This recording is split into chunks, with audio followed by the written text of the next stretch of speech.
తప్పుడు వార్తలు ఎలా ప్రచారం చేస్తారన్న దానికి సాక్ష్యం ఇది. ది క్వింట్ అనేటటువంటి భారత వ్యతిరేకమైనటువంటి సంస్థ. మొన్న జరిగింది ఏంటది, మీకు కల్మా వచ్చా అని చెప్పడి కల్మా చెప్పినటువంటి హిందువులనైనా సరే వదిలేశారు కొంతమందిని.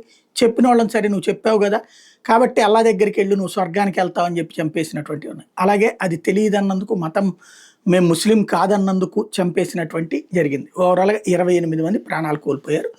ప్రపంచం అంతా చూసింది, వాళ్ళందరూ ఏం చెప్పారు అన్నటువంటిది. అయితే ఇప్పుడు కొత్త కాన్సెప్ట్ ఏంటయ్యా తెర మీదకి తీసుకొచ్చింది అంటే, వీళ్ళు క్వింట్ వాడు ఒక్క ముస్లిం చనిపోయాడు కదా, అతను అక్కడ గుర్రాలకు సంబంధించినటువంటి అతను, వాళ్ళ దగ్గర తుపాకీ లాక్కపోతే అతన్ని చంపేశారు కదా, అతనంట ఈ చంపిన వాళ్ళు హిందువులట, గాయత్రి మంత్రం చదవమన్నారట, గాయత్రి మంత్రం చదవనందుకు అతన్ని చంపేశారట.